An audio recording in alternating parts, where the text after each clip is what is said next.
하겠습니다. 이제 스크린 프로젝트가 좀 고장이 나서 아마 다음 주쯤에는 잠깐 될 수 있지 않나 싶어요. 오늘은 교재를 중심으로 해서 잠깐 좀 설명을 드리도록 하겠습니다. 자, 오늘부터 이제 설명하는 이 부처님의 생애는 우리가 이제 불자라면 사실은 정확하게 좀 알아야 되는 그런 내용입니다. 그럼에도 불구하고 우리 이제 불교 신자들이 보면 부처님에 대해서 잘 모르세요. 그냥 막연히 그냥 부처님 이런 정도지 도대체 부처님이 어떠한 분이고, 또 희한하게 보면 우리 불교는 뭐예요? 부처님이 한 분이 아니죠. 너무나 많은 부처님이 계죠. 그리고 부처님의 수도 많지만은 또 뭐예요? 보살이라고 하는 수도도 한량이 없단 말이에요. 그러다 보니까 사실은 어떻게 보면 이제 신앙적으로 보면 굉장히 헷갈립니다. 그러니까 어느 절에 갔더니 아미타불을 하고, 어느 절에 갔더니 약사예례불을 하고, 어느 절에 갔더니 서가모니불을 하고, 그죠? 이렇게 굉장히 달라요. 또 또 우리가 이제 우리나라도 보면 뭐 지장도량이다, 약사도량이다, 나한도량이다, 이런 다양한 어떤 신앙의 그러한 모습들이 있는데, 그래서 이제 이러다 보니까 사실은 이 부처님에 대한 개념을 정확하게 이해하지를 못하는 경우들이 많습니다. 자, 먼저 우리가 이제 부처님에 대해서 공부를 하기 전에 먼저 요거를 먼저 여러분들이 잠깐 좀 이해를 하셔야 되는데, 부처님에 대한 삶을 이해하기 위해서 부처님의 생애 세 가지 요소를 조금 먼저 공부하셔야 돼요. 그러니까 우리가 이제 흔히 성자라고 하는, 성인이라고 하는 분들이 이러한 공통점을 가지고 있어요. 첫째 하나는 뭐냐면 신화적 요소입니다. 신화적. 신화적 요소라고 하는 것은 말 그대로 뭐예요? 신화. 하나의 어떤 선화죠. 그죠? 우리가 예를 들면 당군신화. 예를 들면 이제, 우리 김해 같은 경우도 보면, 가락국신화라든지, 그죠? 이런 이제 뭐, 우리가 주모가 관련된, 우리나라도 보면 이제 신화, 이런 이야기들이 많이 내려오죠. 그죠? 그래서 어떤 그 종교를 보게 되면 그 종교에는 신화적 요소가 많습니다. 근데 그런 것들을 가지고 우리가 예를 들면 당군 신화를 부정할 수 있을까요? 우리가 직접 보진 않았지만 뭐예요? 부정하기도 뭐하고 아니라기도 뭐하고, 그죠? 이런 신화적 요소들이, 그러니까 이거는 굉장히 뭐냐면 신비주의적인 개념을 포함하고 있는 거죠. 그러니까 우리가 지금 봤을 때 현대적인 의미로 이해할 수 없는 것들이에요. 그죠? 그 다음에 이제 두 번째가 뭐냐 하면 역사적 사실이에요. 여기 중요합니다. 그죠? 이 종교라고 하는 것이 지금 이제 요즘 뭐 여러 종교들 때문에 언론에서 많은 이야기들이 나오는데, 우리가 흔히 이제 종교도 보면 정통 종교가 있고 그 정통 종교에서 파생된 종교들이 있어요. 이제 그런 종교들을 우리가 흔히 이제 뭐라 그래요? 일명 사이비 종교다 이렇게 얘기를 하게 되는데, 예를 들면 기독교면 순수 기독교가 있단 말이에요. 근데 그 기독교 안에서도 뭐예요? 파가 나눠지게 돼요. 파가 나눠지는 데가, 그래서 또 파가 또 나눠져요. 파가 나눠집니다. 그러면 예를 들면 이제 불교만 해도 종파가 100개가 넘어요. 여러분들 생전 들어보지 않은 종파들이 더 많습니다. 그래서 우리가 뭐 조계종만 해도, 유사 조계종만 해도 수십 개가 돼요. 호국 조계종, 선 조계종, 한국 불교 조계종. 우리 지금 독립선언이나 통도사나 해인사 이런 이제 조계종은 대한불교 조계종이거든요. 그러니까 대한불교 조계종, 이게 이제 사실은 우리 한국 불교의 한 80%를 차지하고 있죠. 그러니까 대한불교 조계종을 일반 사람들은 그냥 뭐예요? 이거는 불교의 정통이다라고 우리 한국 내에서는 그렇게 바라보는 거예요. 그 이외에도 뭐 천태종, 태고종, 원불교, 한마음선언 등등등등 굉장히 많습니다. 근데 기독교는 뭐냐면 700개 가까이 돼요. 종파가. 우리가 아는 뭐 장로, 안식일, 재림 등등 이건 이제 기본적인 정통이고, 그 이외에 그죠? 많은 특히 이제 사이비 종교 같은 경우 대표적인 뭐예요? 교주가 따로 있는데, 이 교주가 뭐예요? 개인이 자기가 마치 신의 역할을 하는 것처럼 해갖고 하는 종. 그것뿐만이 아니라 우리나라는 뭐 민족 종교들이 있어요. 천도교, 증상교, 천리교 등등. 그죠? 그런 데서 또 파생된 게 뭐예요? 대순진리회 같은 거. 여러분들 주변에 대순진리회 다니는 분 계세요?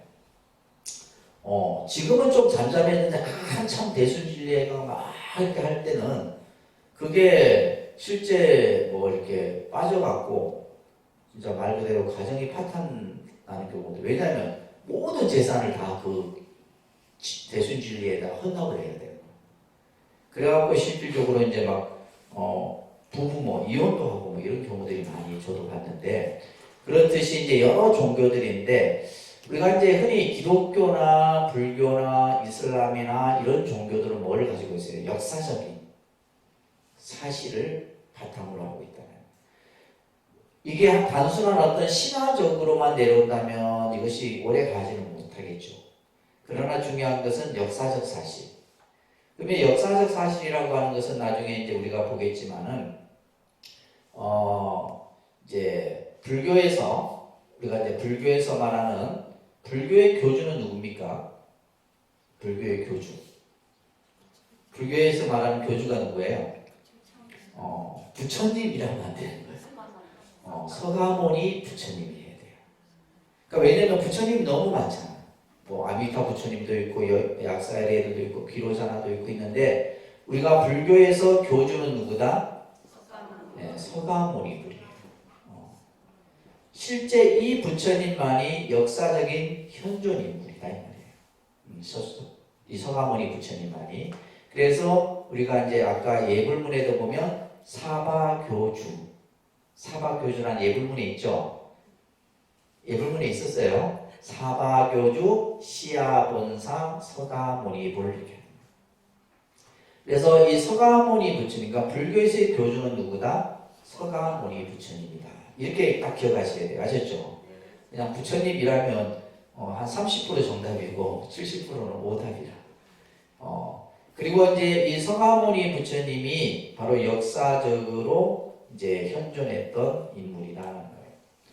그 다음에 이제 또 하나는 뭐냐면, 이제 역사적 사실 또 하나가 뭐냐면, 이 신앙적 요소예요. 신앙적 요소. 신앙적 요소라고 하는 것은 결국 뭐냐면, 이거는 이제 신앙이라는 것은 신앙이 가지고 있는 가장 큰 특성이 뭐냐면요, 신비주의입니다.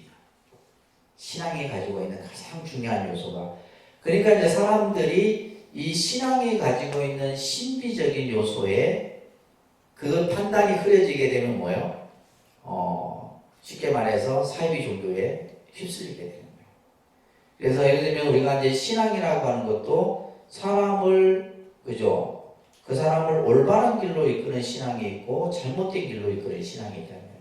근데 이게 이제 여러분들은 판단할 것 같지만은 아닙니다. 순간 내가 딱 감해져 버려요. 그래서 이제 이 신앙적 요소라고 하는 것은 말 그대로 뭐예요? 이거는 믿음을 통해서만이 이해가 가능한 거예요. 믿음을 통해서만이. 그래서 이제 우리가 부처님 생애를 공부를 하면서 부처님이 이렇게 그 자치들을 볼 때 어떤 요소들도 있고, 신화적 요소도 있고, 역사적 사실도 있고, 그 다음에 뭐예요? 신앙적 요소도 있고 그래요. 이제 이런 것들이 복합적으로 섞여 있어요. 섞여 있는데 이제 이것을 이제 이해하지 못하면 그럼 예를 들면 뭐 우리가 판단했을 때 그건 좀 아닌 것 같아 이렇게 생각할 수도 있는데, 이것은 예수의 생애도 마찬가지고 모든 성자들의 생애들이 그 생애 속에는 이러한 요소들을 가지고 있다라는 것을 여러분들이 꼭 기억을 먼저 해주시기 바랍니다. 아셨죠? 이런 것들은 지금 책에는 설명은 안 돼 있어요. 안 돼 있기 때문에 필요한 내용들은 그 책에다가 적어두시면 돼요. 그래서 부처님의 생애를 우리가 공부하는 데서 첫 번째가 바랍니다. 신화적 요소, 그 다음에 역사적 사실, 신앙적 요소, 요런 이제 개념들이 이제 중간중간에 어떤 내용에서 이제 그런 요소들이 나옵니다. 자, 우리가 흔히 이제 종교라고 했을 때, 뭐 불교를 뭐 예를 든다면, 첫째는, 그 종교가 성립되기 위해서는 첫 번째 갖춰야 될 것이 교주가, 먼저, 성립이 돼야 되겠죠. 그죠? 교주. 아까 교주는 누구라 그랬어요? 서가모니불이에요. 불교에서의 교주는 누구다? 서가모니불이다. 그 다음에 이 교주의 말씀을 우리는 뭐라 하냐면 교법이라고 합니다. 다른데 교법. 교법. 이것을 다른 말로는 이제 교의라고도 하고 혹은 교리라고도 하는 거예요. 그러니까 여러분들이 교리 공부한다. 교리 공부하면 그 교리 공부가 누구에 대한 말씀을 공부하는 거예요? 서가모니 부처님의 가르침을 배우는 거죠. 그래서 모든 종교는 뭐가 있어요? 교법이 있습니다. 그 종교마다 기독교든 어떤 종교든 마찬가지예요. 그래서 이제 기독교인들도 이제 처음 신앙을 접할 때 뭐 반드시 해야 될 게 성경 공부부터 하잖아요. 그죠? 그렇듯이 이 교법. 그 다음에 이제 이 교주, 교법, 그 다음에 또 하나가 뭐냐 하면 교단이 만들어지게 됩니다. 이게 세 가지 요소입니다. 모든 종교, 사이비 종교가 됐든 정통 종교가 됐든 이 세 가지 요소를 다 갖추고 있어요. 자, 이 교단이라고 하는 것은 서가모니 부처님의 가르침을 따르는 집단을 말하는 거죠. 그죠? 서가모니 부처님의 가르침을 배우고 실천하는 집단을 뭐라 그래요? 교단이라고 해요. 다른데 교단. 우리가 이제 불교에는 교단이 출가와 재가로 나눠져 있다. 출가와 재가로 나누어져요. 그래서 출가한 이제 우리가 흔히 말하는 이제 수행자 집단이 있고, 재가는 여러분들을 말하는 거예요, 그죠? 여러분들 가정생활을 하면서 생업에 종사하면서 부처님의 가르침을 믿는 재가 집단이. 자, 우리가 이제 출가한 집단을 크게 말합니다. 비구, 비구니. 따라합니다. 비구, 비구니. 자꾸 입으로 하셔야 돼요. 왜냐하면 내가 많이 듣고만 했으니까 나중에는 누가 물어도 뭐요? 안 나와요. 왜냐하면 용어들이 여러분들 처음 접하는 용어들이에요. 그다음에 비구, 비구니. 그렇죠? 비구는 이제 출가한 남자 수행자들을 비구 스님이라고 해요.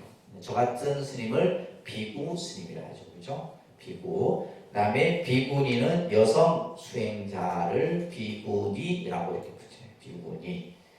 그다음에 이제 제가자가 있는데, 제가자는 따라합니다. 우바세, 우바이, 우바세, 우바이라고 하는 이제, 그러니까 우바세는 뭐냐면 남자 신도를 우바세라고 해요. 남자 신도. 우바이는 여성 신도. 그래서 우바세, 우바이, 비구, 비구니. 그래서 이 교단을 우리는 사부대중이라고 합니다. 따라합니다. 사부대중. 나중에 이제 좀 더 나아가면 칠부중이라는 말도 나오고 하는데, 여러분들이 지금 기억하는 것은 교단의 구성은 사부대중으로 구성되어 있다. 그 사부대중은 뭐다? 비구, 비구니, 우바세, 우바이다. 그러니까 이제 모든 종교는 이러한 교주와 그다음에 뭐요? 교법과 교단이라는 것을 갖췄을 때 뭐가 되는 거예요? 하나의 종교가 만들어지는 거예요. 이것이 그러면 대처성 남자를 뭐라고 해야 되는 겁니까? 그러니까 대처승이라는 표현은 안 쓰는 게 좋습니다. 왜냐하면 나중에 이제 설명드리겠지만 그 듣는 대처 스님들은 기분 안 좋아요. 그냥 똑같은 스님인 거지. 예를 들면 이제 이 대처승 제도는 일제 때 일본인들이 그러니까 우리 한국 불교를 없애기 위해서 그러니까 지금의 우리 예를 들면 창씨 개명 그 당시 그죠? 우리가 한국 사람들의 성을 전부 뭐예요? 일본 성으로 바꾸고 그 다음에 우리 그 2조 500년 동안 우리 이제 유교에서는 뭐예요? 신체 그죠? 그 뭐 부모로부터 신체는 훼손하지 않는 그 정신을 훼손하기 위해서 단발령을 하고 그 다음에 불교는 뭘 했냐면 스님들을 결혼을 다 시켰어요. 결혼. 그래갖고 이제 일제 강점기 때는 거의 다가 결혼을 다 했습니다. 그러다가 이제 그 근대화되는 과정에서 이제 저희 이제 비구 교단하고 이제 결혼한 스님들하고 이제 막 싸움이 한 30년 가까이 이루어져. 지금도 그 상처가 남아있죠. 상처가 남아있는데, 예를 들면 이제 법화종 같은 경우, 이제 법화종이나 태고종 이런 종단들은 이제 결혼을 하는 종단이에요. 근데 본인들은 그냥 스님이라 하지, 우리처럼 비구, 비군이 이렇게 구분 표현을 잘 안 해요. 그냥 스님으로 통칭하는 거지. 아시겠죠? 예, 그래서 이제 이러한 출가와 제가의 구분들이 있고, 우리 보사님. 처사라고 들었는데 그건 무슨? 처사나 이제 예를 들면 이제 중국 우리가 이제 불교가 들어가면서 이제 남자분들을 거사라는 말을 많이 써요. 원래 거사라는 표현이 맞는데 이제 처사는 이제 똑같은 선비사자인데 거할 것자, 고처자 한자로 하면 뭐 의미상은 별로 없는데 아까 예를 들면 그냥 스님이라는 표현과 또 일반적으로 여러분들 쓰면 안 되는 중이라는 표현하고 똑같은 거예요. 원래 중이라는 뜻이 나쁜 의미가 아니에요. 한자적으로. 원래 이제 중이라는 의미는 이 무리 중자를 쓰는 거예요. 무리 중자. 그래서 중승. 그래서 모여서 수행하는 이들을 중승이라고 해요. 중승. 그래서 이제 그걸 줄여갖고 중중 했는데 듣는 좀 기분 나쁘죠. 이것도 마찬가지고. 근데 우리는 잘 써요. 스님들끼리 야, 그 중 어떻고 하는데 다른 사람이 우리한테 하면 되게 기분 나빠. 참 이 언어라는 것이 그래요. 그러니까 예를 들면 거사하면 좀 그 남자를 이렇게 좀 존중해주고 그래서 우리가 불교사에 뭐 유마거사, 방거사 이런 분들이 있는데 처사라는 말은 이제 보통 절에서 이렇게 전리를 도와주는 이런 분들을 처사, 좀 낮춰서 부르는 거. 어휘 자체는 크게 별 차이는 없는데 그런 것들이 이제 용어를 어떻게 사용하느냐에 따라서 이렇게 달라지는 것 같아요. 그런 것들은 여러분이 상식으로 이제 이해를 하시면서 따라합니다. 교주, 교의, 교단, 요 세 가지를 중점으로 해서 이제 우리가 전체적인 내용들을 이해를 하도록 하겠습니다. 여러분들 인도 가보셨어요? 인도 가보셨어요? 뭐 성지순례 가신 거예요?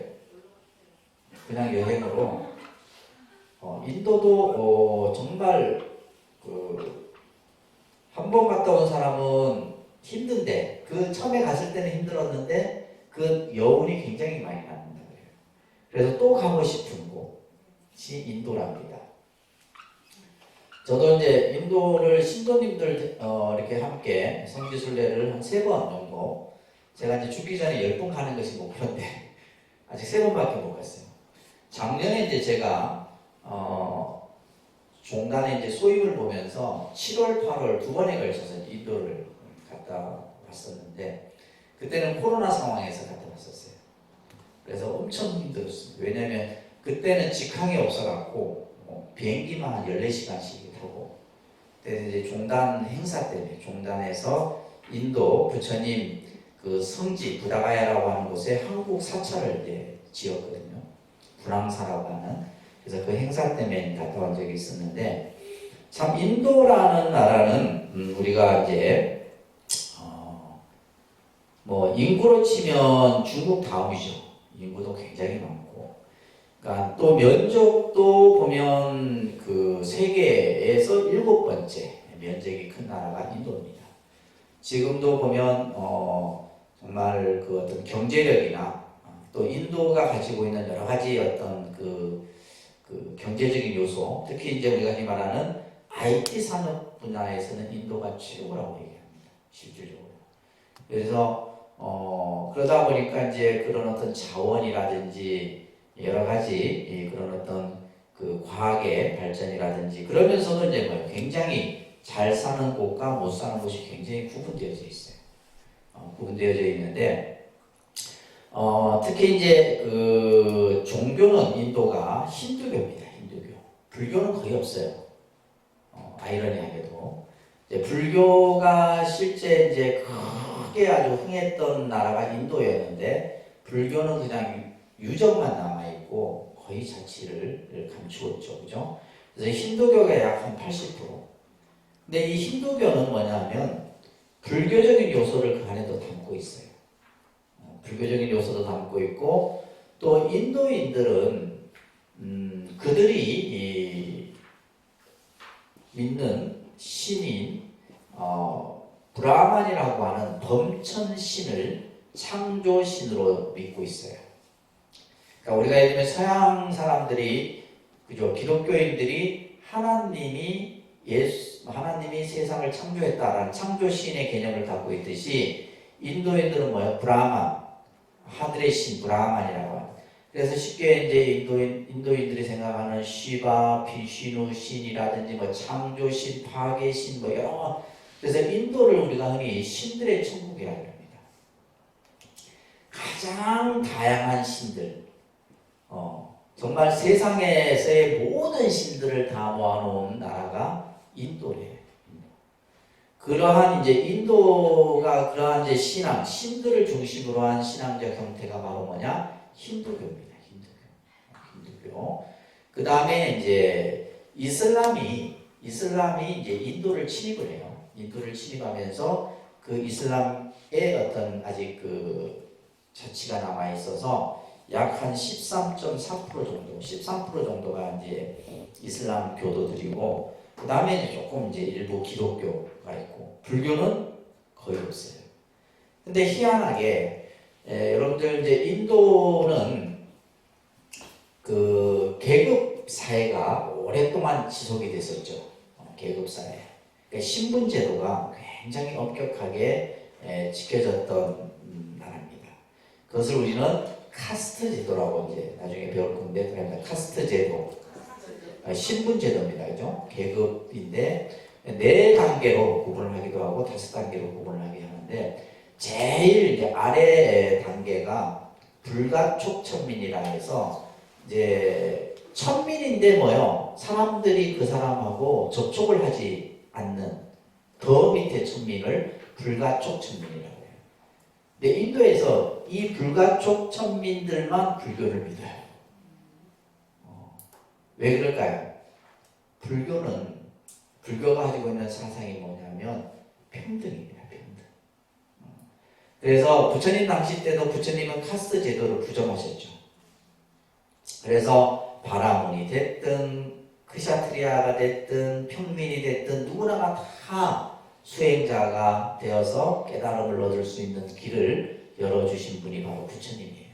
그래서 어떻게 보면 부처님은, 서가모니 부처님은 인류 역사상 어떻게 보면 대의 어떤 변혁가, 혁신가를 할 정도로 그 당시에 사회, 문화, 경제에 엄청난 변화를 일으키는 인물이 되죠. 그래서 실제 그러면 이제 지금은 인도는 헌법상 카스트 제도가 없어요. 그게 이제 명문화가 폐기가 됐지만은 어때요? 이제 자기들 그 사회 내에서는 뭐요? 우리가 이제 인도 가면 물어요. 가이드한테 네 신분이 뭐냐? 바라문이에요. 바라문은 최상위 계급이에요. 그래서 바라문 그 종족 사람들은 뒤에 꽁지머리 같은 걸 다 하고 있어요. 특색이. 자기들만의 또 그걸 표시를 합니다. 그래서 바라문 종족. 그러니까 바라문은 뭐냐면 제사장 계급이에요. 가장 높은 계급. 그 다음에 이제 크샤트리아, 무사, 왕족 계급이 있고, 바이샤, 평민 계급이 있고, 그 다음에 밑에 수드라는 계급이 있는데, 그래서 사실 인도가 어떻게 보면 그러한 그 중국만큼의 어떤 확 이렇게 뭔가 경제가 일어나지 못하는 이유 중에 하나가 카스트 제도가 아직도 이제 남아요. 신분 제도가. 헌법상에서는 없어졌는데, 그러니까 이제 예를 들면 한 번 평민이면 죽을 때까지 평민이에요. 한 번 뭐요? 이제 천민이면 그런데 이제 우리가 이제 이 정치는 뭐예요? 민주화가 되면서 천민 계급에 있던 사람이 시장이 되고 그래요. 불가촉 천민이었던 사람이 시장이 되고 요즘 말로 우리 말하면 도지사가 되고 이래 돼갖고 막 이분이 이제 불교를 믿잖아요. 그러니까 막 불교 유족을 막 이렇게 이제 막 이제 보호하고 막 이런 또 이제 개발을 하고 이런 또 이렇게 모습들도 보이고 합니다. 자, 아무튼 인구나 면적, 그다음에 여러분들이 꼭 기억해야 될 것이 이제 인도는 4대 문명 가운데 인더스 문명이라고 하는 문명이 발생된 곳이죠. 그래서 우리가 이제 뭐 중국의 황하 문명이나 이집트의 메소포타미아 문명이나 또 인더스 문명 이런 문명이 발생된 데는 그 나름대로의 어떤 역사, 문화, 그다음에 어떤 그 정신들이 무시 못합니다. 우리가 보통 이제 뭐 인도를 이런 식으로 이렇게 지도를 표현하자면 이제 두 개의 강이 흘러요. 하나는 이제 인더스, 겐지스 강이라고 하는 그 두 강을, 그리고 이쪽에 쏟아 있는 게 뭐예요? 이제 히말리아라고 하는 산맥이 중심으로. 그래서 인도는 이쪽에 네팔이 있고 요 밑에 스리랑카가 있고 그 다음에 중국과도 이제 그죠? 이 연결돼 있어요. 중국하고도.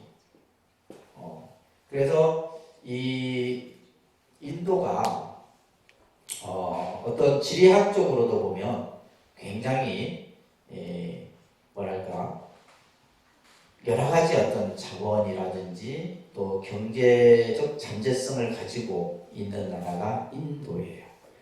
그러다 보니까 이제 특히 뭐냐면 천문, 지리, 과학 이런 어떤 분야에 상당히 두각을 나타나죠. 왜냐하면 문명이 발생된 곳이다 보니까 이미 그 시대에 뭐야 수천 년 전에 이미 도시가 만들어지고 사상이 만들어지고 그 속에서, 그래서 우리가 왜 부처님이 그러니까 실제 부처님이 탄생한 곳은 네팔입니다.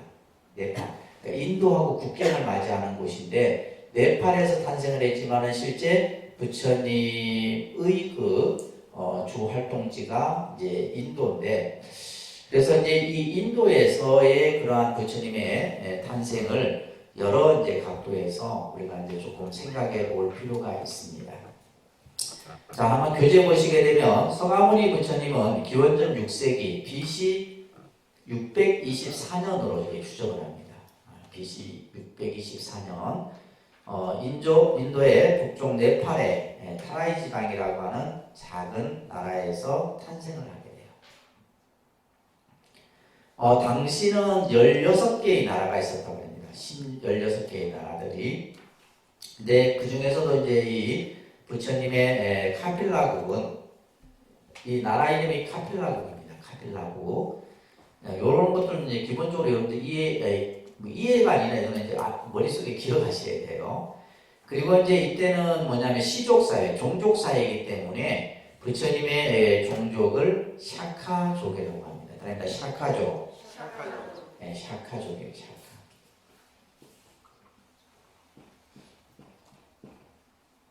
샤카라고 하는 KYA 샤카.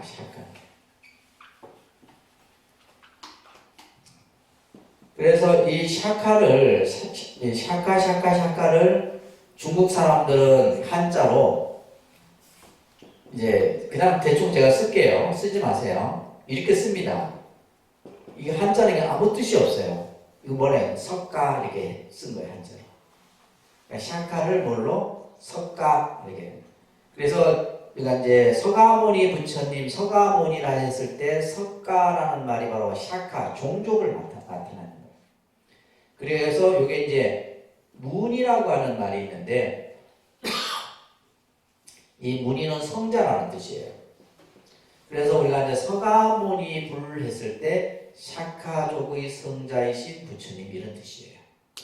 우리가 매일 서가모니 불을 하죠, 그죠? 서가모니 불의 의미가 뭐다? 샤카족의 성자이신 부처님. 이런 뜻을 가지고 있습니다. 이때 이 카필라국의 왕은 숫도다나왕이에요. 숫도다나왕인데 우리는 이제 정반왕이라고 이렇게 알려져 있죠. 꼭 기억하셔야 돼요. 부처님의 아버지가 누구? 그죠? 아버지 어머니는 기억해야 되잖아요. 정반왕입니다. 정반왕이고 어머니는 마하마야 왕비라 해서 우리는 보통 마야 부인이다라고 이렇게 이제 통칭을 합니다. 마하마야 왕비. 이제 이 두 왕과 왕비 사이에 자식이 없었어요. 자식이 없어갖고 늘 이렇게 이제 근심 걱정이 끊이지 않았었는데 늘 이제 왕자가 탄생하기를 바랬죠. 자, 근데 여기에서 잠깐 우리가 이제 또 하나 짚고 넘어가야 될 문제가 있어요. 뭐가 있냐면 시간의 개념을 잠깐 좀 한번 우리가 생각해 봅시다.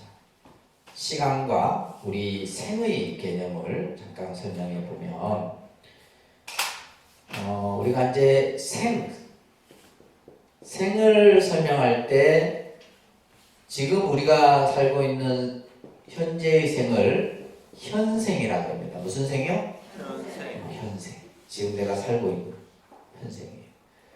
그러면 내가 지금 현재 이 육신, 인간의 몸을 받기 전에, 그죠? 태어나기 전에 생이 있었을 거 아니에요. 그죠? 태어나기 전. 그래서 그것을 우리는 뭐라 그래요? 전생이라고 합니다. 그러니까 전생. 그죠? 태어나기 전에 생이 있었단 말이에요.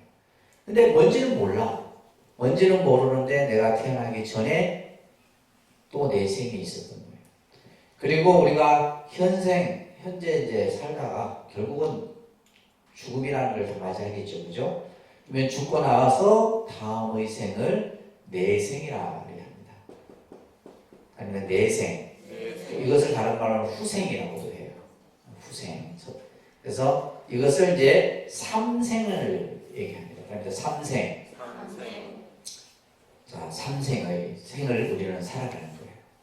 근데 가만히 생각해 보면 지금 내가 살고 있는 이 현생은 어느 날 갑자기 현생이 독립적으로 딱 만들어진 생이 아니에요. 왜냐하면 우리가 살고 있는 지금 이 현재의 내 삶의 모습은 전생과 이어진 생이다라는 거예요. 전생과 이어진 거예요.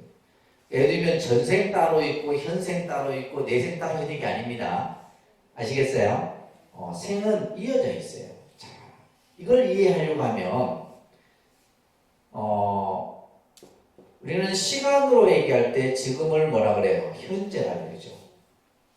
시간을 지금 현재 여러분들 독립선언 법당 안에 있는 건 현재의 시간이에요. 그러면 내가 1시간 전에 독립선언 오기 전에의 시간은 이미 뭐가 된 거예요? 과거의 시간이에요. 과거의 시간이고 또 오후에 내가 맞이하는 시간은 아직 오지 않았지만은 그것을 우리는 미래의 시간이라고 해요.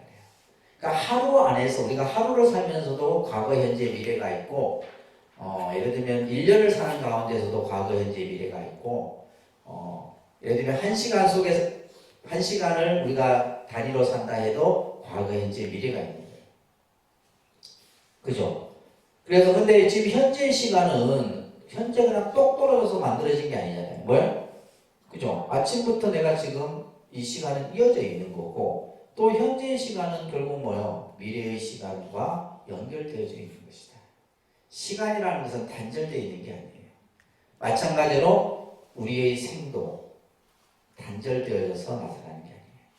그러니까 지금 현재 현생의 여러분들의 모습은 뭐예요? 전생의 모습을 그대로 가지고 있는 거예요. 그대로 가지고 있습니다. 그리고 이 현생은 또 뭐예요? 내생을 그대로 또한 나타내는 거예요. 그래서 이 사람들은 모든 사람들은 여기에 대해서 궁금해했던 거예요. 뭐에 대해서? 내생에 대해서. 내가 다가올 미래에 대해서. 그죠? 여러분들도 궁금하잖아요. 그래서 신년 초 되면 맨날 가서 보잖아요. 올해 어떻게 될 건가? 아직 오지도 않았는데. 그렇잖아요. 그죠? 올해 좀 운이 풀릴란가? 이렇게 본다. 말이에요. 내가 예를 들면 죽고 나서 다음에 어떻게 될 건가? 모든 사람들이, 그러니까 종교의 시원은 어떻게 보면 여기에서 출발하는 겁니다. 그래서 모든 종교는 항상 강조하는 것이 요거예요. 아시겠어요? 알겠습니까? 그러니까 사후에 대한 얘기를 하는 거예요. 사후의 얘기를 우리는 알아요? 모른다는 거예요. 맨날 기독교가 천당을 얘기하는데 천당 갔다는 사람 본 적이 없어. 그렇잖아요. 우리가 예를 들면 불교에서 말하는 극락은 죽어서 가는 극락이 아닙니다. 불교에서의 극락 사상은 현실 정도 사상이에요. 개념 자체가 좀 달라요. 그래서 예를 들면 그렇기 때문에 예를 들면 이제 우리가 미래의 시간도 마찬가지고. 그래서 사람들은 늘 부처님 당시 때도 마찬가지였어요. 사람들이 와서 부처님께 매일 와서 다음 생은 어떻게 되겠습니까? 내년은 어떻게 되겠습니까? 매일 물어요. 그때 부처님이 이런 얘기를 합니다. 너가 전생을 알고자 하느냐? 우리 전생도 궁금하죠? 전생도 궁금해요. 전생도 궁금한데 매일 사람들이 와서 묻는 거예요. 그래서 부처님이 너가 전생을 알고자 하느냐? 네가 현재 받고 있는 것을 보면 너의 전생을 알 수 있다. 내가 지금 어떻게 사는가를 보면 지금 현재 내 사는 모습이 뭐야? 전생의 모습이에요. 전생에 내가 만들어 놓은 모습이다. 그러면 내 생을 알고자 하느냐? 현생에서 너가 짓는 것을 보면 내 생을 알 수 있다. 이게 가장 정확한 답이에요. 그래서 경전에 나오는 구절이에요. 그래서 사람들이 늘 전생과 현생에 대해서 궁금해했단 말이에요. 근데 다른 불교 이외의 서양의 이제 신을 중심으로 하는 종교는 현생과 내생만을 얘기합니다. 기독교 신앙은 전생에 대한 얘기는 없어요. 뭐 예수 성경을 다 뒤져보세요. 예수의 전생에 대한 얘기가 나옵니다. 전생이 없이 그냥 뭐예요? 현생과 내생을 하는데 그 무게 중심은 어디에 있다? 내생에 있다. 근데 불교는 삼생을 다 얘기합니다. 삼생을 다 얘기하고 특히 불교는 어디에 중점을 두고 있냐? 현생에 중점을 두고 있다. 이게 이제 나중에 아주 중요한 불교가 가지고 있는 사상의 특징 중에 하나입니다. 아셨죠? 이거 꼭 기억하셔야 돼요. 현재가 중요하다 이 말이에요. 현재. 과거도 중요하지 않고 오지 않는 미래도 중요하지 않다 이 말이에요. 그래서 이제 그런 말이 있어요. 과거에도 집착하지 말고. 지나간 과거에 왜 우리가 집착? 그러니까 많은 사람들이 보면 지나간 것에 집착해요. 제일 피곤한 사람이 뭐예요? 지난 일 얘기거든요. 지나간 일을 왜 자꾸 얘기하냐고. 그렇지 않아요? 지나간 얘기 또 하고. 여러분들은 안 피곤하세요? 제일 피곤하죠? 집에 가서 좀 제발 그러지 마요. 지나간 거는 지나간 거야, 그냥. 이미 지나간 시간인데 우리는 과거에 집착을 하는 거예요. 그리고 오지 않는 미래를 또 걱정해. 그러니까 우리가 뭐예요? 근심 걱정이 끊어지려고. 지나간 것에 집착하고 오지 않는 미래에 걱정하고 지금 내가 현재에 충실하고 현재 여러분들이 딱 중심을 가지고 있으면 이것도 문제될 게 없고 이것도 문제될 게 없다. 이게 부처님 법이에요. 이게 부처님 법입니다. 그래서 우리가 이제 지금 이 서가모니 부처님이 이 세상에 오시기 전에 뭐에 대한 얘기가 나오면 전생에 대한 얘기가 전생에 대한. 그러니까 전생에 대한 얘기와 현생으로 이어지는 그 얘기가 설해지게 되는데, 자, 그 장면이 이제 첫 번째 장면인데, 말합니다. 도솔레이상이라고 하는 내용이에요. 그러니까 도솔레이상. 저 천상이 있는데, 그 천상 중에서도 도솔천이라고 하는 천상이 있어요. 불교는 천상을 33가지 천상으로 설명을 해요. 33천이라 해서 도솔천, 타화천, 타화자재천, 비상, 비비상천. 불교만큼 천상 세계를 자세히 설명하는 아마 가르침은 없을 거예요. 그러니까 이 도솔천에서 보살로서 수행을 하고 있었어요. 그러다가 이제 사바세계 중생을 제도하기 위해서 이 사바세계의 몸을 의탁을 해야 되는데 어디에 태어날 것인가 살피다가 이 정바람과 마야 부인의 몸에 의탁을 하게 됩니다. 그러면서 이제 이 마야 왕비가 태몽을 꾸게 돼요. 태몽을 꾸게 되는데 그 태몽이 어떤 태몽이었냐면 저 도솔전 하늘로부터 흰 코끼리가 6개의 상아를 가진 흰 코끼리가 왕비의 태 오른쪽 그죠 옆구리로 들어오는 꿈을 꿔요. 그리고 나서 상기가 느껴지고 이제 왕자를 잉태하게 된 거예요. 이게 이제 뭐냐면 도솔천으로부터 내려오는 그러한 전생의 모습인데, 그러니까 이제 그 전생담이라고 하는 이야기가 수록된 경전이 있어요. 본생담이라고도 하고, 그게 보면 서가모니 부처님이 과거에 많은 보살행을 닦고 이미 과거에 부처였어요.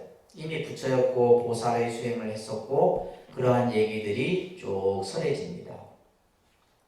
여기에서 이제 코끼리라고 하는 동물이 상징적으로 나오는데, 그래서 이제 불교에서 상징하는 동물은 뭐예요? 코끼리예요, 코끼리.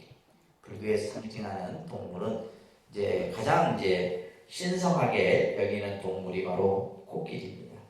그래서 그 코끼리를 타고 이제 왕비의 오른쪽 옆구리에 들어오는 꿈을 꾸게 되죠. 그리고 나서 당시 이제 풍습에 따라서 이 왕비는 산딸이 돼서 친정인 코리아국으로 길을 떠나던 중에 그 다음에 이제 바로 여기 룸비니 동산이라고 하는 동산에서 왕자를 탄생하게 되죠. 그 두 번째 장면을 우리는 비람강생상이다 이렇게 기억을 하셔야 됩니다. 비람강생상. 그래서 8개의 장면이 나와요. 이 8개의 장면만 이해하시면 여러분들이 이제 부처님의 그러한 모습들을 삶의 그런 큰 그림들을 이해하시게 됩니다.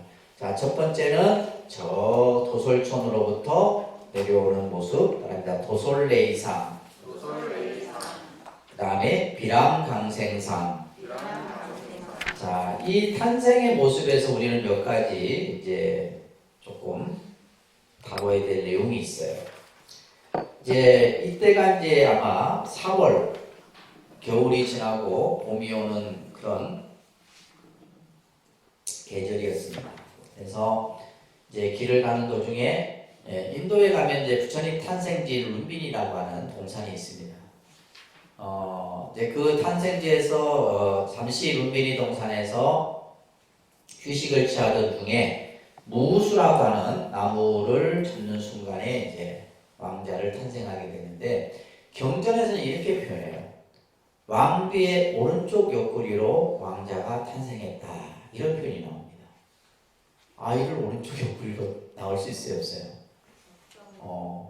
이건 이제 여기에서 이제 이런 얘기들이 뭐냐면, 이거 말도 안 되는 소리다 이렇게 하면 안 돼요. 아까 내가 얘기했잖아요. 이거는 뭐예요? 신화적 요소예요. 그러니까 인도에서의 그러한 어떤 신화가 여기에 가미가 됐는데, 아까도 얘기했듯이 인도인들은 뭐예요? 모든 창조신을 브라만이라고 하는, 그죠? 브라만신, 그죠? 이것을 우리가 이제 범천신이라고 합니다. 범천이라고 하는 하늘의 신이 이 세상을 창조했는데, 인도인들은 어떤 생각을 간습화되어 있냐면, 가장 높은 계급, 바라문 계급이랬죠, 그죠? 바라문은 브라만 신의 머리에서 태어나고, 그 다음에 왕족이나 무사 계급은 범천의 옆구리에서 탄생을 하고, 평민은 범천의 무릎에서 탄생을 하고, 천민은 이 브라만의 발바닥에서 탄생한다라는 그런 설화가 내려오는 거예요. 그 사람들 그걸 믿습니다. 중요한 거는 그건. 그러니까 이제 오른쪽 옆구리로 왕비가 왕자를 탄생했다라는 것은 뭐예요? 부처님의 출신이 뭐예요? 왕족 크사트리아 출신이다라는 것을 표현하는 거예요. 그리고 나서 이제 실제 경전에 보면 동서남북 사방을 거닐면서 한 손은 하늘을 가리키고 한 손은 땅을 가리키면서 하셨던 그 탄생계가 있죠. 이 탄생계가 중요한 의미를 가지고 있습니다. 이거 무슨 태어나자마자 무슨 이걸 했겠어 이렇게 생각하면 안 돼요. 이거는 뭐냐면 불교라는 종교가 가지고 있는 가장 근본 정신을 여기에서 지금 담고 있는 거예요. 자, 따라합니다. 천상천하 유아독존. 그죠? 천상천하 유아독존이라는 말은 뭐 많이 들으셨을 거예요. 이 세상에서 여기에서 이제 부처님이 자기 자신이 뭐 존귀하다, 존엄하다 이걸 얘기하는 게 아니에요. 여기에서 유아할 때 나는 뭐냐면 모든 생명을 가리키는 거예요. 이 세상에 존재하는 모든 존재, 그죠? 모든 만물, 생명은 다 존엄하고 평등하다라는 것을 이 탄생계에서 설명을 하고 있는 거예요. 자, 그래서 이 탄생계에 좀 있으면 이제 부처님 오신 날이 5월달에 그죠? 부처님 오신 날에 그러니까 우리가 부처님 오신 날을 단순히 그냥 뭐 절에 가서 등 키고 뭐 불 밝히고 이게 아니에요. 불교라는 종교가 처음 부처님이 탄생하실 때 이 탄생계를 통해서 제일 먼저 뭘 얘기한 거예요? 생명의 존엄과 가치와 뭘 얘기한 거예요? 평등을 얘기를 한 거예요. 이게 불교 사상의 가장 핵심입니다. 불교는 모든 생명의 뭐예요? 생명이 다 존엄하다. 다 존귀하다 이 말이에요. 그 나름대로의 가치가 있다. 하루살이와 인간의 생명의 무게로 달았을 때 똑같습니다. 인간이라고 해서 더 뭐 그냥 무게가 많이 나가고 그런 게 아니에요. 무슨 말인지 아시겠죠? 생명의 가치로 보면 똑같은 거예요. 평등한 거예요. 그래서 존엄과 가치와 평등이라고 하는 메시지를 천상천하 유아독존이라고 하는 이 말씀에서 선포를 하신 거예요. 그래서 이제 나중에 여러분들 불교에서 제일 우리가 지켜야 될 계율이 뭐냐면 불살생입니다. 뭐라고요? 모든 계의 첫 번째가 제1계가 불살생이에요. 그러니까 종교마다 그 종교의 계율이 있는데 예를 들면 기독교는 뭐가 있어요? 십계명이 있죠. 십계명의 제1계가 뭐예요? 나 위에 어떠한 신에도 절하지 말라. 그 사람들은 그걸 자기 목숨보다도 중하게 여겨요. 절 안 하잖아요. 자기 부모에게도 절 안 합니다. 제1계가 그만큼 중요한 거예요. 제1계가. 그래서 10계명 가운데 제1계가 기독교에서는 나 위에 어떠한 누구에게도 신에게도 절하지 말라. 불교는 뭐예요? 제1계가 모든 생명을 존엄하게 여기고 함부로 죽이지 말라. 이 불교의 정신이에요. 아시겠죠? 그리고 일체계고 아담한지다라는 말을 하셨어요. 일체계고 아담한지. 자, 두 번째 부처님은 이 탄생계에서 우리 중생의 현실을 뭐라 얘기했냐면 괴로움이라고 얘기를 했습니다. 괴로움. 일체계보다. 일체는 다 괴로움이다. 그죠? 근데 이제 이 개념을 여러분 나중에 이제 공부하실 때 제가 자꾸 강조하겠지만은 불교는 이 문제로부터 출발을 합니다. 불교의 출발은 여기서부터 출발하는 거예요. 우리가 어떤 문제를 해결해 가기 위해서는 그 문제의 출발점이 있어야 되는데 불교는 뭐로부터? 괴로움이라는 문제로부터 출발해요. 불교는 이 세상을 전부 괴로움으로 봐요. 그러니까 사람들이 어떤 얘기를 하냐면 야, 불교라는 종교는 왜 세상을 자꾸 부정적으로만 보냐. 이 부정적으로 보는 게 아니에요. 현실이 괴로움이라는 거예요. 현실. 태어난 것도 괴로움이요. 늙는 거, 병드는 거, 죽는 거. 그죠? 다 괴로움이에요. 그러니까 우리가 그랬어요. 얼마나 괴로우면 배가 불러도 배불러서 죽겠고 배고파도 배고파서 죽겠고 그죠? 맨날 죽는다는 소리밖에 안 하는 거예요. 제가 사실 저도 이제 이 말이라는 것이 습관인데 예전에는 저도 이제 안 그래야지 하면서도 자꾸 그래요. 제가 항상 하는 말이 뭐냐면 힘들어 죽겠다는 거예요. 그러니까 힘들다까지만 하면 되는데 뒤에 대한 죽겠다 하면 이 말을 하면 안 되거든 사실. 근데 저도 이제 말의 습관이 그렇게 들어버려갖고 맨날 힘들어 죽겠다. 힘들어 죽겠다. 원래 이 고라는 뜻은 우리가 한자로 이 괴로울 고자에 나중에 설명 또 드리겠지만은 이 뜻은 뭐냐면 힘이 든다 이런 뜻이에요. 힘이 든다 이런 뜻입니다. 힘이 든다. 여러분들 언제 힘이 드세요? 어느 때 힘드세요? 이걸 잘 알아야 됩니다. 언제 힘들어요? 그냥 우리는 그냥 습관처럼 힘들고 습관처럼 죽겠고 습관처럼 괴롭다 이거예요. 우리가 괴로움이라는 본질, 괴로움이라는 그 부분을 정확하게 이해하게 되면 그래서 부처님이 뭐라 하셨냐면 괴로움을 괴로움인 줄 알면 괴로움으로부터 벗어난다 이런 말을 하셨어요. 괴로움을 괴로움인 줄 알면 그 괴로움으로부터 벗어날 수 있는 거예요. 근데 우리는 그 괴로움에 그냥 뭐랄까 얽혀갖고 거기에서 벗어나지를 못해. 자, 괴롭다라는 것은 힘이 든다라는데 그 힘이 드는 상태는 어떤 상태예요? 왜 힘이 들어요? 왜 힘듭니까? 그죠? 한번 생각해 보세요. 왜 힘들까? 간단해요. 이 세상사가 내 마음대로 안 되기 때문이에요. 내 마음대로. 내 마음대로 될 것 같으면 힘들 일이 없어. 그래서 이 고라는 의미를 인도 말로는 듀카라고 해요. 듀카라고 해요. 괴롭다에 행복이라는 단어가 있겠죠. 행복이라는 단어는 수카라고 해요. 우리 카페 이름이 뭐예요? 수카예요. 행복이라는 뜻이에요.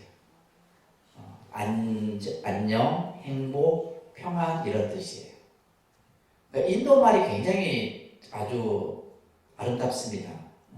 그러니까 라틴어도 언어가 굉장히 다양하게 활용이 되지만은 인도 말도 굉장히 그래서 힘이 든다라는 것은 결국 뭐요? 내 마음대로 잘 뜻대로 안 된다 이런 뜻을 가지고 있습니다. 근데 이 괴로움으로부터 뭐예요? 내가 일체 중생들을 뭐하게 하겠다? 편안하게 하겠다. 다시 말해서 괴로움으로부터 행복의 길로 내가 만들겠다. 이 메시지를 이 탄생계에서 주고 있는 거예요. 이게 불교의 전부입니다. 그러니까 불교라는 종교가 뭐냐? 라고 얘기했을 때 인류 사회의 생명과 존엄에 대한 가치와 평등을 불교는 늘 얘기를 하고 그래서 지금 21세기는 인류학자들이 이 지금 지구의 위기를 벗어날 수 있는 방법은 오직 뭐예요? 불교의 사상밖에 없다라고 해요. 이게 내 얘기가 아닙니다. 뭐 우리끼리 하는 얘기가 아니라 그렇게 진단을 해요. 그렇게 진단을 합니다. 불교가 가지고 있는 보편적 가치, 그 교리가 담고 있는 그죠? 평등 사상, 이런 또 생명에 대한 가치 이런 것들이 인류의 어떤 위기를 벗어날 수 있는 길이 되고 있습니다. 그래서 괴로움으로부터 내가 모든 이들을 편안하게 해주겠다. 이 말씀을 하신 거예요. 그냥 이 탄생계를 무슨 아이가 태어나자마자 외쳤다 이게 말도 안 되는 소리야 이렇게 하지 말고 이 의미가 가지고 있는 상징성이 여기에 있다는 거예요. 아시겠죠? 그래서 어떻게 보면 탄생이라고 하는 것은 불교의 시작입니다. 불교라는 종교가 첫 발을 내딛는 시작인데 그 의미를 이렇게 설명을 하고 있는 거죠. 왕자가 탄생하고 자 나라는 이제 아주 그냥 축제 분위기죠. 왕제가 탄생했으니 나라가 축제 분위기였는데 당시 이제 선인이라는 아시타 선인이라는 선인이 왕자를 보게 돼요. 왕자를 얼굴을 보면서 관상을 보는데 이 아시타 선인이 왕자 얼굴을 보다가 눈물을 흘립니다. 그러니까 왕이 이제 혹시 왕자에게 안 좋은 예감이 드는지 물어요. 이때 선인이 뭐라 얘기하냐면 이 왕자는 출가를 하지 않고 왕위를 계승하고 왕이 된다면 이 세계를 평화로서 다스릴 전륜성왕이 될 것입니다. 이 인도를 통일하는 그러한 성군이 될 것이다. 이런 예언을 하고 또 한편으로는 뭐냐면 만약에 출가를 해서 수행자의 길을 간다면 부처가 될 것입니다. 이런 예언을 해요. 그래서 이 아시타 선인이 눈물을 흘린 이유가 뭐냐? 내가 나이가 들어서 이 부처님의 탄생의 모습을 보지 못하기 때문에 슬퍼서 눈물을 흘립니다. 이 얘기를 해요. 그러니까 한편으로는 왕은 뭐요? 큰 성군이 된다는 말에 기쁘지만 또 한편으로는 뭐요? 출가를 한다는 말에 걱정을 많이 했죠. 그러면서 이제 닷새 태어난 지 닷새 날에 이름을 짓는데 그 이름을 고타마라고 이렇게 고타마. 그래서 고타마 시타르타라고 이렇게 이제 표현합니다. 다음입니다. 시달타. 우리가 보통 시타르타 그 헤르만헤세의 소설 시타르타라는 소설이 있어요. 유명한 소설입니다. 헤르만헤세가 지은 시타르타라는 소설이 있는데 바로 서가모니 부처님의 이야기를 하고 있는 소설이에요. 그래서 시타르타라는 것은 바로 모든 것이 뜻과 같이 이루어진다라는 뜻이고 이제 고타마는 성이에요. 고타마 시타르타 이렇게 이제 표현을 할 겁니다. 근데 안타깝게도 이제 왕자가 태어나자마자 일주일이 되지 않아 어머니가 돌아가셔요. 이게 이제 나중에 성장하는 과정에서 큰 영향을 줍니다. 이 태자의 어떤 성장 과정에서. 그리고 이제 이모인 마하파자파티라는 부인에 의해서 양육이 되게 돼요. 아무래도 이제 태자는 어려서부터 이제 왕자의 여러 가지 학습을 배우겠죠. 그죠? 학문도 배우고 또 무술도 기회도 배우고 등등 공부를 합니다. 그러다가 12살이 되던 해에 이제 태자가 다시는 이때는 이제 농경사회였어요. 농경사회였고 그러다 보니까 이제 농사를 처음 짓는 그 행사에 이제 참석을 하게 되는데 이때 이제 이 태자는 어떤 장면을 보게 되냐면 양육강식의 모습을 보게 돼요. 이것도 어떻게 보면 이제 앞으로 이 태자가 출가의 마음을 먹어가는 하나의 어떤 모티브가 되게 되는 겁니다. 그래서 농부가 흙을 팠는데 흙에서 지렁이가 한 마리 나와요. 그 나무에 있던 새가 그 지렁이를 낚아채서 올라가다가 매가 그 새를 또 낚아채는 장면을 보게 돼요. 그래서 왜 모든 중생들이 살기를 원하면서 또 살기 위해 서로를 잡아먹는 것을 보니 불쌍하여 아픈 마음을 금할 것이었다. 이런 말씀을 경전에서 하고 있죠. 말 그대로 우리가 지금 어떻게 보면 우리가 사는 사회가 양육강식이잖아요.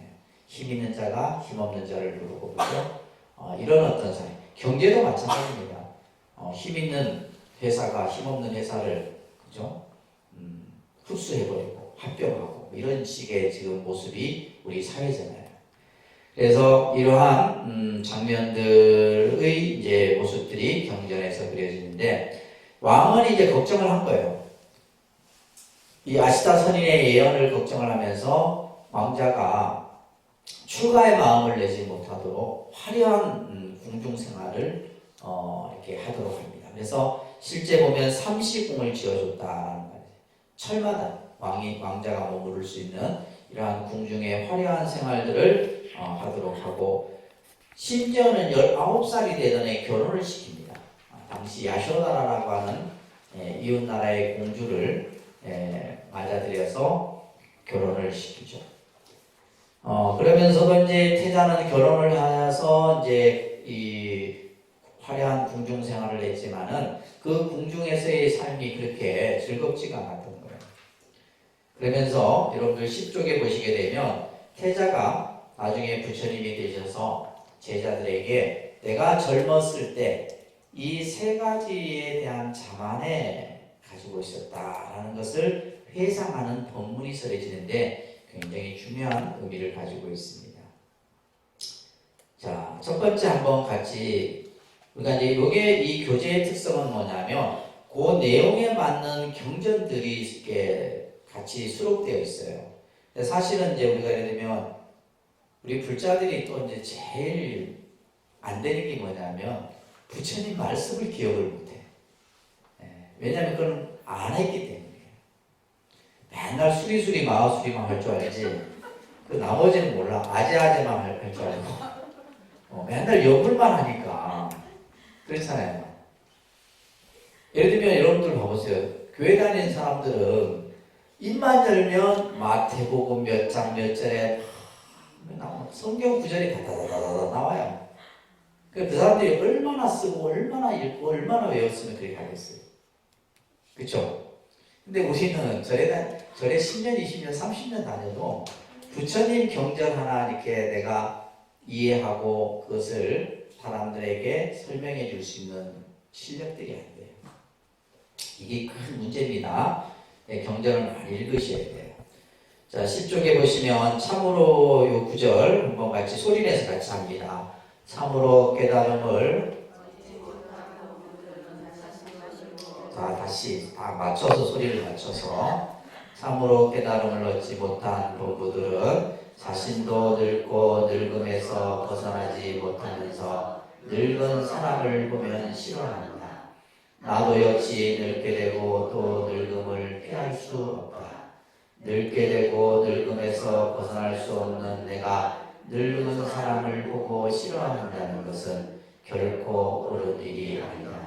이런 생각이 들자 나는 젊음에 대해 자만하던 마음을 모두 버리게 되었다.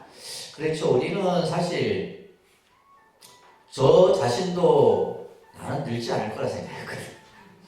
네, 왜냐면 20대, 30대까지만 해도 나는 항상 이 상태로 지낼 거라 생각했는데, 그죠? 세월이 지나니까, 그죠? 이제 여러분들 스스로도 느끼잖아요, 그죠? 근데 그럼에도 불구하고 우리는 나이 든 사람을 보면 싫어요. 나이가 들면 먼저 뭐요? 외형 모습이 그냥 이가 빠지고 머리가 빠지고 허리가 굽어지고 살이 다 이제 그냥 말라버리고 이런 흉악한 모습으로 변하거든. 근데 그게 이제 우리의 어떻게 보면 인생의 모습이에요. 근데 이제 이 태자 또한 뭐요? 나는 이 젊음에 대한 자만 누구나 다 갖고 있죠, 그죠? 그 다음에 두 번째가 뭐냐면 건강에 대한 자만이에요. 우리는 이제 병든 사람을 보고 싫어하잖아요. 아유, 요즘에 내가 병원을 몇 번 다녔더니 병원에 그래 아픈 사람들이 많아. 진짜 많더라고요. 무슨 전 국민의 반은 건강하고 반은 아픈 것 같아. 뇌센터에 갔더니 뇌센터에도 그래 많고, 심장센터에 갔더니 심장센터도 그래 많고, 병명도 얼마나 많아요, 그죠? 근데 우리는 뭐냐면 내가 건강할 때는 그 건강하다는 자만에 빠지게 되는 거죠. 두 번째 얘기가 그거예요. 병든 사람을 보고 싫어합니다. 그리고 우리는 또 뭐예요? 결국은 죽게 되는데 그 죽음이라는 것을 또한 뭐예요? 우리가 죽는 것을 보고 싫어한다는 거예요. 그래서 내가 젊은 시절에 이러한 세 가지 자만에 빠져 있었다. 이런 얘기를 제자들에게 회상하면서 했던 말씀입니다. 그러면서 태자는 점점 이제 인생에 대해서 자신의 어떤 삶에 대해서 고민을 하게 되죠. 그러니까 그러한 궁중의 생활들이 결코 즐겁지가 않았어요. 그러다가 왕에게 부탁을 합니다. 부왕에게 세상 사람들의 사는 모습을 한번 보고 싶습니다. 이렇게 해서 이제 또 다른 장면이 나오는데 이것이 사문유관상이에요. 그러니까 사문유관상. 오늘 이제 세 장면까지 보게 되는데 삼원유관상이에요. 이 삼원유관상은 우리가 흔히 소설로 치면 복선입니다. 복선. 복선이 뭐예요? 이제 이 태자가 이제 출가의 시기가 점점 다가오구나라는 것을 암시하고 있는 거예요. 태자는 이제 동서남북 당시 그 성의 네 문을 나서게 되는데, 자, 동쪽에서는 누굴 만나냐면 노인을 만나요. 태자는 궁중에서 이런 노인을 본 적이 없어. 허리는 구부정하고 온 살은 다 트고, 그죠? 이는 빠지고. 그래서 옆에 있던 시자에게 저 사람은 누구냐? 나이가 들은 노인입니다. 나이가 들면 누구나가 저렇게 되느냐? 나이가 들면 누구나 저렇게 됩니다. 동쪽에서 노인의 모습을 봐요. 근데 참 경전에서 보게 되면 왕이 명을 내립니다. 태자가 가는 길에 병든 사람, 노인, 그 다음에 죽은 상여 행렬을 일체 보이지 않도록 해야 돼요. 그런데 이 태자가 이걸 본 거예요. 그 다음에 남쪽에서 누굴 봐요? 병든 자를 봅니다. 온몸에서 피고름이 나고 살점이 떨어져 나간 이 병들어 고통받는 사람의 모습을 보고 태자는 또 마음이 아프죠. 서쪽에서는 장례 행렬을 봅니다. 상여를 메고 이제 화장장으로 가는 그 장례 행렬의 모습을 보고 태자는 또 마음이 깊은 생각이 생기죠. 그리고 마지막에 북쪽에서는 누굴 만나요? 출가 수행자를 만나요. 너무나 당당하고 눈에서는 막 그냥 기운이 넘치고, 그러면서 나도 저와 같은 길을 가고 싶다는 생각을 갖게 됩니다. 그래서 이 사문유관상의 동쪽에서는 노인을 만나고, 남쪽에서는 병든 자를 보고, 서쪽에서는 장례행렬을 보고, 북쪽에서는 누굴 보고 수행자를 만나게 되는데, 그러면서 이제 태자는 이 사대문을 다녀오고 나서는 점점 삶의 고뇌에 빠지게 됩니다. 자, 그 밑에 나오는 경전 구절도 중요한 경전 구절이에요. 같이 소리내서 같이 합니다. 궁중의 영화도 진정한 이 육신도 사람들이 부러워하는 이 젊음도 결국 나에게 무엇을 가져올 것인가? 나는 병들고 언젠가는 늙어 죽음을 면할 수 없다. 젊음을 자랑하며 건강을 자랑하며 생존을 자랑하는 일은 적어도 생각 깊은 사람들에게는 무의미한 일이 아닐 수 없다. 세상의 어리석은 사람들은 자기 자신이 병들고 죽으며 또 늙고 병들고 죽는 것을 피할 수 없는 몸인 줄 알지 못하고 남의 늙음과 병듦과 죽음을 보고서 웃고 있구나. 이런 경전들은 주로 초기 경전이라고 해요. 초기 경전인데, 이런 경전들은 보면 그냥 누구나 읽으면 다 이해하고 공감할 수 있는 그런 내용들로 이루어져 있죠. 자, 여기에서 이제 이 태자는 우리 인생의 가장 근본적인 괴로움의 현실을 직면하고 또 그 문제에 대해서 고뇌하게 되는 거죠. 이것을 우리는 흔히 노병사라고 합니다. 그러니까 노병사, 늙고 병들고 죽음이라고 하는 이 문제예요. 이걸 피할 수 있어 없어요? 피할 수 없습니다. 이건 누구나 다 겪어야 되는 거예요. 그래서 그죠? 결국 우리는 늙어가는 거예요. 늙어가는 겁니다.